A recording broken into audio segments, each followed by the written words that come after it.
ஞானானந்தமயம் தேவம் நிர்மல ஸ்படிகாகிருதிம் ஆதாரம் சர்வ வித்யானாமய கிரீவம் பாஸ்மகே. நெக்ஸ்ட்ஜென் அஸ்ட்ரோ டிவி நேயர்களுக்கு அஸ்ட்ரோ KS ஐயங்காரின் பணிவான நமஸ்காரங்கள். வருட கிரகமான குரு ஒரு ராசியிலிருந்து அடுத்த ராசிக்கு செல்வதற்கு ஒரு வருடம் சுமாராக ஆறுது. அதாவது 13 மாதங்கள் ஆகும். இந்த வருஷம் பார்த்தாலேயானால் குரு பகவான் மிதுன ராசியிலிருந்து கடக ராசிக்கு போகிறார். என்னைக்கு போகிறார்? 26/5/2026 20/10/2026 வரும். கிட்டத்தட்ட 5 மாதம்தான் இந்த வருஷம் இருக்க போகிறார் இந்த கடகராசியில். குரு பகவான் என்று சொன்னாலே அவர் அதீத சுபர். அவர் பார்த்த இடம் மிகப்பெரிய ஏற்றத்தை கொடுக்கும், இருக்கிற இடமும் மிகப்பெரிய ஏற்றத்தை கொடுக்கும். குரு பகவான் பார்த்தாலும் சரி இருந்தாலும் சரி அந்த இடம் மிகப்பெரிய வளமை பெறும், ஏற்றம் பெறும். அதனால் குரு பகவான் லக்னத்திலே இருந்தார்னா திக்பலம்னு சொல்லக்கூடியது. அதனால் எந்த லக்னமாக இருந்தாலும் குரு பகவான் லக்னத்தில் இருப்பாரே, ஆனால் அவர் நேர்மையானவராக இருக்கக்கூடிய வாய்ப்புகள் மிகவும் அதிகம். சரி, குரு பகவானை பொறுத்தவரையிலும் வேறு என்ன செய்யலாம், வேறு என்னென்னலாம் பார்க்கலாம் அப்படின்னு பார்த்தோம்னா, குருவினுடைய காரகத்துவம் என்ன அப்படின்னு பார்க்கும்பொழுது, குருவினுடைய காரகத்துவம் புத்திர காரகன்னு சொல்லக்கூடியவர். புத்திர காரகன்னா குழந்தை பிராப்திக்கு குருவினுடைய பார்வை மிகவும் அவசியம். 5ஆம் அதிபதி 5ஆம் இடத்தின் அதாவது 5ஆம் இடம் 5ஆம் இடத்தின் அதிபதி மற்றும் குரு, இந்த 3 கிரகங்களையும் எடுத்து தான் புத்திர ஸ்தானம், புத்திர ஸ்தானாதிபதி, புத்திர காரகன்னு சொல்லக்கூடிய குருவையும் எடுத்து தான் பார்க்கணும். அதாவது குழந்தைகள் இல்லாமல் ரொம்ப நாள் குழந்தை இல்லாமல் இருப்பவர்களுக்கு இந்த 3 விஷயங்களையும் எடுத்து பார்த்து அவளுடைய தசா கோச்சாரம் எப்படி இருக்குது அப்படின்றதையும் பார்க்கணும்.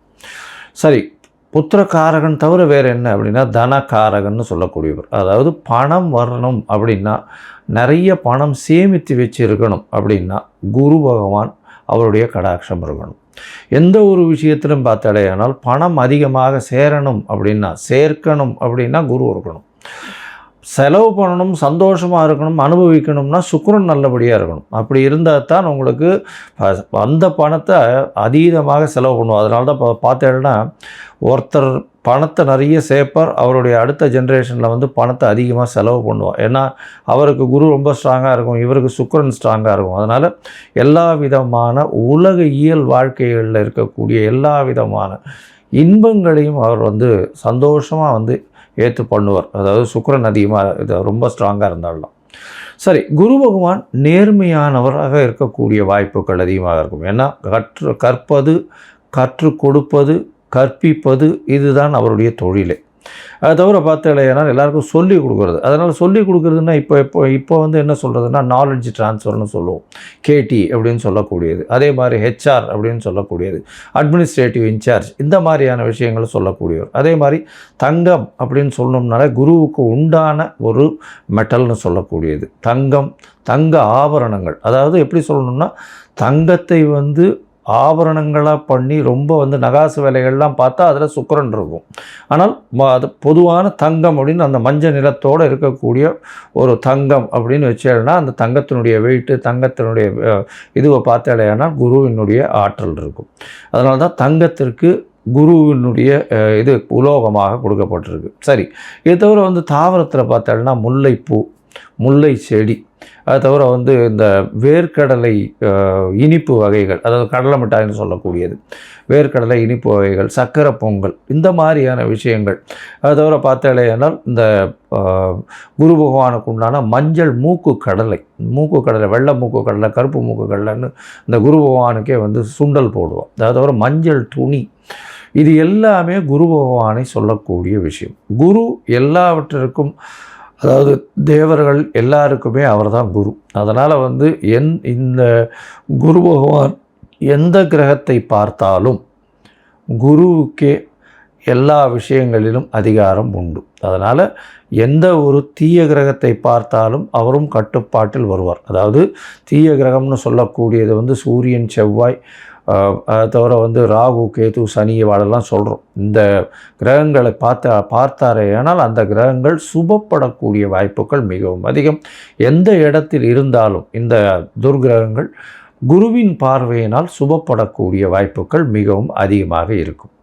சரி, இந்த குரு பகவான் இப்போது மிதுன ராசியிலிருந்து கடக ராசிக்கு போகிறார். இந்த குரு பகவானுடைய காலபுருஷ தத்துவத்தின் ராசி பார்த்தோம்னா 9ஆம் ராசியும் 12ஆம் ராசியும், அதாவது 9ஆம் ராசி அப்படின்னு சொல்லக்கூடியது தனுசு, 12ஆம் ராசின்னு சொல்லக்கூடியது மீனம். இந்த 2 ராசிக்கும் அதிபதியாக இருக்கக்கூடியவர் குரு. இந்த குரு பகவான் கடகத்தில் உச்சம் பெறுறார். கடகத்தில் உச்சம் பெறக்கூடியவர் குரு பகவான். இதில் என்ன ஒரு பெரிய விசேஷம் அப்படின்னா, குரு பகவான் 9ஆம் இடத்துல வந்து அதாவது உங்களுக்கு படிப்பு, அதை தவிர வெளிநாடு போய் படிப்பு, மேற்படிப்பு, இது எல்லாமே வந்து குரு பகவானால் நல்லபடியாக ஆசீர்வதிக்கப்பட்டால் மட்டுமே உங்களுக்கு கிடைக்கும். அதே மாதிரி 12ஆம் இடத்தினுடைய அதிபதினு சொல்லக்கூடியவர் காலபுருஷ தத்துவத்தின் பிரகாரம், அதன் மூலியமாக பார்த்தாலேயானால் குரு பகவான் சுப செலவுகளை கொடுப்பார். அதாவது 12ஆம் இடம் செலவுகளை கொடுக்கறது, அதாவது அயன சயன போகஸ்தானம் விரயஸ்தானம்னு சொல்லக்கூடிய இடம். உங்களுக்கு வந்து சுப செலவுகள் கொடுக்கணும், அதாவது பணம் வந்தாலும் சுபமாக இருக்கணும். அதை தவிர வெளிநாட்டில் போய் உங்களுக்கு வந்து அங்கேயே இருந்து பிஆர், அதை தவிர வந்து பர்மனெண்ட் ரெசிடென்ஷிப், அதை தவிர இந்த க்ரீன் கார்டு, இந்த மாதிரியான விஷயங்கள், H1B இதெல்லாம் வாங்கி அங்கேயே பர்மனெண்ட்டாக செட்டில் ஆகக்கூடிய பாக்கியத்தையும் உங்களுக்கு குரு பகவான் 12ஆம் இடத்துல இருந்தாலும் சரி, 8ஆம் இடத்திலிருந்து 12ஆம் இடத்தில் பார்த்தாலும் உங்களுக்கு அந்த வாய்ப்பினை நிச்சயமாக கொடுப்பார். சரி, இந்த குரு பகவான் இந்த ஒரு ராசிக்கும் என்ன பண்ணுறார் அப்படின்றத நம்ம பார்க்கலாம். அதற்கு முன்னாடி வந்து இந்த குரு பகவானை பொறுத்தவரையிலும் இன்னொரு பெரிய விசேஷமான விஷயம் என்ன அப்படின்னா, குரு பார்க்க கோடி நன்மைன்னு சொல்லுவோம். குரு பகவானுடைய பார்வைன்னு சொல்லக்கூடியது எந்த ராசியில் இருக்காரோ அந்த இடத்திலிருந்து 5ஆம் இடத்தையும் 7ஆம் இடத்தையும் 9ஆம் இடத்தையும் பார்க்குறார். 7ஆம் இடம்ன்றது 180 டிகிரியில் எல்லா கிரகங்களும் தன்னுடைய 180வது டிகிரியை பார்க்கக்கூடியது 7ஆம் இடம். அதில் வந்து எந்த ஒரு விஷயம் இல்லை. இப்போ விசேஷ பார்வைகள்னு சொல்லக்கூடியது வந்து செவ்வாய், சனி மற்றும் குரு, இந்த 3 கிரகங்களுக்கு இருக்குது அப்படின்னு சொல்கிறோம். அதை தவிர பார்த்தோம்னா ராகு கேத்துக்கு 3-11 இருக்குது, 3ஆம் இடமும் 11ஆம் இடமும் பார்க்கக்கூடியது இருக்குது அப்படின்னு சில கிரந்தங்கள் சொல்கிறது. இப்போது குருவினுடைய பார்வை 5-9, அதாவது அதிகமாக, அதாவது விசேஷ பார்வைகளாக இருக்கும். 5ஆம் இடம்னு சொல்லக்கூடியது விருச்சிகத்திலையும், 9ஆம் இடம் அப்படின்னு சொல்லக்கூடியது மீனத்திலையும் விழுறது. இதை தவிர மகரத்தையும் அவர் பார்க்குறார். ஏன்னா 7ஆம் இடமான கடகத்திற்கு 7ஆம் இடம்னு சொல்லக்கூடியது மகரம். இந்த மகரத்திலையும் அவர் அவரை பார்க்குறார். இதன் மூலியமாக என்ன ஆகும்? குரு பார்க்க கோடி நன்மை, அந்த இடம் எல்லாமே வளம் பெறும், சுபம் பெறும். அதை தவிர பார்த்தேனால் குரு பார்க்கறதுனால திருமண பாக்கியங்கள் ஏற்படும். அதாவது குரு பலம் வந்ததா அப்படின்னு சொல்லக்கூடியது. குரு பலம் வந்தது அப்படின்னு சொல்கிறது வந்து என்னென்னா, குருவினுடைய பார்வை 2, 4, 7, 8, 12 இந்த மாதிரியான விஷயங்களில் வந்ததே. ஆனால் குருவினுடைய பார்வை பட்டாலே, அதாவது அது வந்து நிச்சயமாக அவர்களுக்கு வந்து திருமண பாக்கியம் ஏற்படக்கூடிய வாய்ப்புகள் மிகவும் அதிகம். இதை தவிர பார்த்தேனால் 5ஆம் இடத்தை குரு பார்த்தாலும், அதை தவிர 5ஆம் இடத்தில் குரு இருந்தாலும் குழந்தை பிராப்தியும் ஏற்படக்கூடிய பாக்கியம் உண்டு. அதனால் இந்த குரு எந்த இடத்தில் இருந்தாலும் சுபத்தை செய்வார். எந்த இடத்தில் இருந்தாலும், எந்த துர்கிரகங்களோடு இருந்தாலும் அவரையும் சுபப்படுத்தக்கூடிய வாய்ப்புகள் மிகவும் அதிகம். இந்த குரு சிம்மத்தை பார்த்து, அதாவது பொதுவாகவே பார்த்தோம்னா சிம்மத்தை பார்த்து, சிம்மாதிபதியும் பார்த்து, அந்த மாதிரியான பொசிஷன்லாம் வந்ததுன்னா குரு பகவானை பொறுத்தவரையிலும் அரசாங்கம், அரசு தொழிலில் வந்து பெரிய ஏற்றத்தை கொடுக்கக்கூடியவராக இருப்பார். அதனால் குரு பகவான் மிகப்பெரிய ஏற்றத்தை கொடுக்கக்கூடிய காலகட்டமாக. சரி, இந்த குரு பகவானை பொறுத்தவரையிலும் எளிய பரிகாரங்கள் அப்படின்னு சொல்லக்கூடியது என்ன அப்படின்னு பார்த்தோம்னா, குருவினுடைய காயத்ரி. குருவினுடைய காயத்ரி என்ன அப்படின்னு பார்த்தோம்னா, ஓம் ரிஷபத்வஜாய வித்மஹே கிருணி ஹஸ்தாய தீமஹி தன்னோ குரு பிரச்சோதயாத்து அப்படின்ற இந்த குரு காயத்ரி மந்திரமும், இல்லை குரு பிரம்மா குரு விஷ்ணு குரு தேவோ மகேஸ்வரா குரு சாக்ஷாத் பரபிரம்மா தஸ்ய குரவே நமஹா அப்படின்ற இந்த குருவினுடைய எளிய இந்த காயத்ரி மந்திரத்தையும் ஒரு நாளைக்கு 3 தரம் சொல்லிட்டு வர்றதன் மூலியமாக எந்த விதமான பிரச்சனைகளும், குருவினால் வரக்கூடிய பிரச்சனைகள் நிச்சயமாக அகலும். அதை தவிர பார்த்தோம்னா இன்னும் எளிய பரிகாரம்னு சொன்னால், அருகில் இருக்கக்கூடிய தட்சிணாமூர்த்திக்கு போய் நெய் வழக்கு போட்டு வாங்கும், நெய் தானம் கொடுங்க. கோவிலில் இருக்கக்கூடிய அர்ச்சகருக்கு வேஷ்டி தானம் கொடுங்க. அதை தவிர வந்து பட்டு தானம் கொடுங்க. உங்களால் முடிஞ்சதுன்னா சதுர்த்தி தேங்காய் உடைச்சின்னு வாங்க. குரு பகவானுக்கு உண்டானது தேங்காய்ன்னு சொல்லுவோம். அதனால் பிள்ளையாருக்கு தேங்காய் உடைக்கிறது பெரிய விசேஷம். அதை தவிர நெய் போட்டு சக்கரை பொங்கல் பண்ணி இது வந்து பெருமாளுக்கு இது பண்ணிவிட்டு எல்லாருக்கும் கொடுக்கறது ரொம்ப பெரிய விசேஷத்தை நிச்சயமாக கொடுக்கும். சரி, இப்போது ஒரு ராசியாக மேஷம் முதல் மீனம் வரை இந்த குரு பெயர்ச்சி என்ன மாதிரியான மாற்றங்களை கொடுக்கும் அப்படின்றத பார்க்கலாம். அதற்கு முன்னாடி என்னுடைய மொபைல் நம்பர் ஸ்க்ராலிங்கில் போயின்னு இருக்கும். உங்களுக்கு அஸ்ட்ராலாஜிக்கல் கன்சல்ட் தேவைப்படுமே ஆனால் நீங்கள் எனக்கு ஃபோன் பண்ணுங்க. என்னுடைய கட்டணம் என்னன்னு சொல்கிறேன். உங்களுடைய தேதி, பிறந்த தேதி, நேரம், பிறந்த மாதம், வருஷம், அதை தவிர உங்களுடைய நீங்கள் பிறந்த இடம், உங்களுடைய பெயர், தாய் தகப்பனார் பெயர், இதுவரையிலும் நீங்கள் அனுப்பி வைங்க.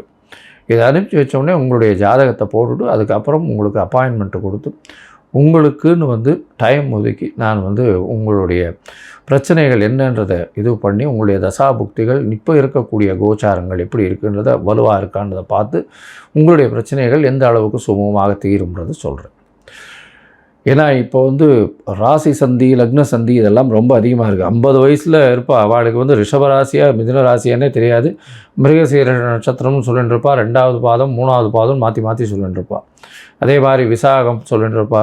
துலாமாக இருக்குமா இல்லைன்னா விருச்சிகமாக இருக்குமான்னு தெரியாது. அதனால் கண்டிப்பாக ஜாதகத்தை போட்டு அதில் சந்தி இருக்கான்னு பார்த்துட்டு அதுக்கப்புறம் தான் உங்களுக்கு நான் அப்பாயின்மெண்ட் தர முடியும்.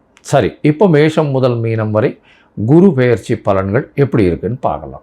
சிம்மம், மகம், பூரம், உத்திரம் இந்த 3 நட்சத்திரம் 9 பாதங்களை கொண்ட ராசி. ராசியின் அதிபதினு சொல்லக்கூடியவர் சூரியன். இந்த குரு பெயர்ச்சி பார்த்தாலேயானால் சிம்ம ராசிக்கு 12ஆம் இடத்துல வருது. அதாவது 26/5/2026 20/10/2026 வரலும் உண்டான காலகட்டத்தில் குரு பகவான் மிதுன ராசியிலிருந்து கடகராசிக்கு வரார். கடகராசிக்கு வரக்கூடிய குரு பகவான் உங்களுடைய ராசிக்கு 12ஆம் இடத்துல மறைகிறார். உங்களுக்கு பார்த்தீங்களேனால் 5ஆம் அதிபதி 8ஆம் அதிபதி அவர். 5ஆம் இடம் அப்படின்னு சொல்லக்கூடியது உங்களுடைய பூர்வ புண்ணிய புத்திர ஸ்தானத்தை குறிக்கக்கூடியது. அது தவிர பார்த்தோம்னா உங்களுடைய பதவி புகழ் அந்தஸ்து கௌரவத்தெல்லாம் ஏற்றக்கூடியது. அவர் 12ஆம் இடத்துல மறைகிறது அந்த அளவு விசேஷத்தை கொடுக்காது. உங்களுடைய உடல்நிலையில் நல்ல கவனமாக இருக்கிறது ரொம்பவும் நல்லது. 12ஆம் இடத்தில் இருக்கக்கூடிய குரு பகவான் நல்ல நித்திரையை கொடுப்பார். இருக்கும் இடத்தை விட்டு கொஞ்சம் வெளிநாடு, வெளியூர், வெளிமாநிலம் செல்லக்கூடிய வாய்ப்பை கொடுப்பார். சுப செலவுகளை கொடுப்பார். அது தவிர பார்த்தீங்கன்னா உங்களுடைய ராசிக்கு 12ஆம் இடத்துல இருக்கிறதுனால சுப செலவுகள் நிச்சயமாக நடக்கக்கூடிய வாய்ப்புகள் உண்டு. வெளிநாடு போயிட்டு வரக்கூடிய காலகட்டமாக அமைய போகிறது. எடுத்த காரியங்களில் சிறு சிறு பின்னடைவு ஏற்படக்கூடிய வாய்ப்பு. உங்களுடைய ராசிக்கு உடல்நிலையில் சற்று பின்னடைவு இருக்கக்கூடிய வாய்ப்பு. ஏன்னா கேது பகவான் உங்களுடைய ராசியிலே இருக்கார். சுபர்கள் பார்வையும் இல்லை. குரு பகவானும் 12ஆம் இடத்துல மறைகிறார். அதனால் உடல்நிலை 8ஆம் இடத்துல வேறு சனி, அஷ்டமத்து சனி வேறு போயின்னு இருக்குது. அந்த அளவு ஏற்றத்தை கொடுக்கக்கூடிய வாய்ப்புகள் மொத்தமாக பார்த்தலையானால் அந்த அளவுக்கு விசேஷமாக இல்லை. சரி, 12ஆம் இடத்தில் இருக்கக்கூடிய சனி பகவான் உங்களுடைய ராசிக்கு 4ஆம் இடத்தை பார்க்குறார். இதில் என்ன அட்வான்டேஜ் அப்படின்னு பார்த்தோம்னா உங்களுக்கு புதுசாக வீடு மனை வாங்கக்கூடிய பாக்கியமும், படிக்கக்கூடிய மாணவர்களுக்கு நல்ல ஒரு ஏற்றம் இருக்கக்கூடிய காலகட்டமாகும். அது தவிர பார்த்தலையானால் உங்களுடைய தாயின் உடல்நிலையில் நல்லபடியாக இருக்கக்கூடிய வாய்ப்பும் இந்த காலகட்டத்தில் அமையும். உங்களுடைய ராசிக்கு 6ஆம் இடத்தை குரு பகவான் பார்க்குறார். இருந்தாலும் போட்டித் தேர்வு அப்படின்லாம் வந்ததுன்னா அந்த அளவு விசேஷத்தை கொடுக்காது. ஏன்னா 6ஆம் இடத்துல குரு பகவான் பார்க்கும்பொழுது யாருக்குடைய போட்டி போட்டாலும் அந்த அளவுக்கு உங்களுக்கு வெற்றி வாகை வரக்கூடிய வாய்ப்பு இல்லை. எப்போவுமே துர்கிரகங்கள் தான் 6ஆம் இடம், 3ஆம் இடம், 8ஆம் இடம், 12ஆம் இடத்துல இருக்கிறது விசேஷம். ஏன்னா அதுதான் நல்லது. எந்த ஒரு எதிரிகளையும் வெல்லக்கூடிய ஆற்றல் 6ஆம் இடத்துல துர்கிரகங்களுக்கு தான் வருமே தவிர சுபர்கள் பார்வையினால் ஒரு அண்டர்ஸ்டாண்டிங்கில் போய் ஒரு ராஜதந்திரம் அப்படின்ற மாதிரி சொல்லக்கூடிய அளவுக்கு தான் போகுமே தவிர அந்த அளவுக்கு விசேஷத்தை உங்களுக்கு கொடுக்காது. அதனால் போட்டிகளில் சற்று பின்னடைவு இருக்கக்கூடிய வாய்ப்புகள் மிகவும் அதிகமாக இருக்கக்கூடும். அதோடு பார்த்தீங்கன்னா உங்களுடைய ராசிக்கு 8ஆம் இடத்தை குரு பகவான் பார்க்குறார். 12ஆம் இடத்துல குரு பகவான் இருக்கக்கூடிய குரு ராசிக்கு 8ஆம் இடத்தை பார்க்குறார். 8ஆம் இடத்தை பார்த்தேன்னா திடீர் பணவரவு வரும். வெளிநாடு, வெளியூர், வெளிமாநிலம் செல்லக்கூடிய வாய்ப்பு வரும். மறைந்திருந்து இருக்க வேண்டிய காலகட்டமாக இருக்கும். அதை தவிர பார்த்தோம்னா 8ஆம் இடத்தை எடுத்து சொல்லும்பொழுது மறைந்த விஷயங்களிலிருந்து பொருள் வரும். மறைந்த விஷயங்கள் அப்படின்னு சொல்லக்கூடியது ஹார்ஸ் இது பார்த்தோம்னா ரேஸு, அதை தவிர ஷேர் மார்க்கெட்டு, இந்த மாதிரியான விஷயங்கள் இதிலெல்லாம் உங்களுக்கு நிச்சயமாக பணம் வருவதற்கு பஞ்சமில்லாமல் இருக்கும். வரக்கூடிய பணமும் நல்ல வகையில் சுப செலவுகளாக ஆகக்கூடிய வாய்ப்புகளையும் கொடுக்கும். மொத்தத்தில் பார்த்தோன்னா இந்த சிம்ம ராசிக்காரர்களுக்கு 12ஆம் இடத்து குரு அந்த அளவுக்கு விசேஷத்தை கொடுக்காது. 12ஆம் இடத்துல இருக்கக்கூடிய குரு உங்களுடைய தூக்கத்தை, நல்ல தூக்கத்தை கொடுக்கும், உங்களுடைய உடல்நிலையில் சற்று பின்னடைவை கொடுக்கும். அதை தவிர உங்களுடைய 6ஆம் இடத்தை பார்க்குறதுனால வெற்றி வாய்ப்புகளை சற்று பின்னடைவுக்கு கொண்டு போகக்கூடிய வாய்ப்புகள் மிகவும் அதிகம். போட்டிகளில் என்டர் ஆகாமல் இருக்கிறது அது உங்களுக்கு ரொம்பவுமே நல்லதாக இருக்கும். அதை தவிர 4ஆம் இடத்தை பார்க்கக்கூடிய குரு பகவானை பார்த்தாலேயானால் படிக்கக்கூடிய மாணவர்களுக்கு ஏற்றத்தை கொடுக்கும். அதை தவிர புதிய வீடு மனை வாங்கக்கூடிய வாய்ப்புகளை நிச்சயமாக கொடுக்கும். இந்த காலகட்டத்தில் புதிய வீடு மனைன்றதை விட பழைய வீட்டை நீங்கள் விற்கணும்னு நினச்சிங்கன்னா அது நல்ல விலை போகக்கூடிய வாய்ப்பு. அதுவும் சுபமாக நல்ல ஒரு இடத்துக்கு போய் அது வழியாக நல்ல ஒரு பணம் வரக்கூடிய வாய்ப்புகள் நிச்சயமாக வரும். உங்களுடைய ராசிக்கு பார்த்தாலேயானால் 10ஆம் இடத்தில் இருக்கக்கூடிய 10ஆம் இடத்தை பார்க்கக்கூடிய குரு பகவான் சனி சனி இருக்கக்கூடிய இடத்த பார்க்குறார். அதனால் கொஞ்சம் உடல்நிலையில் சற்று இம்ப்ரூவ்மெண்ட் இருக்கக்கூடிய வாய்ப்பு கொஞ்சம் இருக்கும். இருந்தாலும் உங்களுடைய ராசியிலேயே கேத்துவும் 12ஆம் இடத்துல குரு பகவான் மறையிறதும் அந்த அளவு விசேஷத்தை கொடுக்காது. குழந்தைகள் மூலியமாக பிரச்சனைகள் வரக்கூடிய வாய்ப்புகள் இந்த காலகட்டத்தில் வரும். குழந்தைகள் மூலியமாக அதீத செலவுகள் வரக்கூடிய காலகட்டமாக அமையக்கூடிய வாய்ப்புகள் உண்டு. அது தவிர உங்களுடைய ராசிக்கு 8ஆம் இடத்துல இருக்கக்கூடிய சனியின் மூலியமாக உடல் நலத்தில் பின்னடைவு இருக்கக்கூடிய வாய்ப்புகளும் நிச்சயமாக இருக்கும்.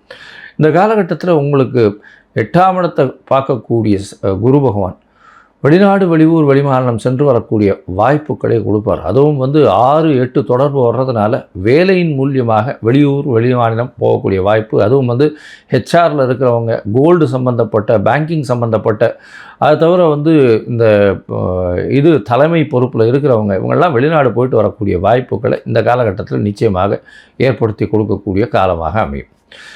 இந்த காலகட்டத்தில் உங்களுடைய தசாபுக்தி அந்தரம் சூக்ஷ்மம் அந்த அளவுக்கு விசேஷமாக இல்லை அப்படின்னா நீங்கள் அருகில் இருக்கக்கூடிய பட்டமங்கலம் போய் தட்சிணாமூர்த்தியை சேவிச்சுட்டு வாங்க. பட்டமங்கலம் தட்சிணாமூர்த்தியை சேவிச்சுட்டு அங்கே ஒரு மஞ்சள் துணி ஒன்று தானம் பண்ணிட்டு வாங்க. அதை தவிர நெய் விளக்கு போட்டுட்டு வாங்க.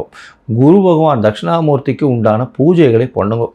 தினமும் 3 முறையாவது நீங்கள் குருவுக்கு உண்டான அந்த காயத்ரி மந்திரத்தை சொல்லிட்டு வாங்க. அது பண்ணுறதன் மூலியமாக உங்களுக்கு வரக்கூடிய பிரச்சனைகள் நிச்சயமாக தவிடுபடியாகக்கூடிய வாய்ப்புகள் உண்டு.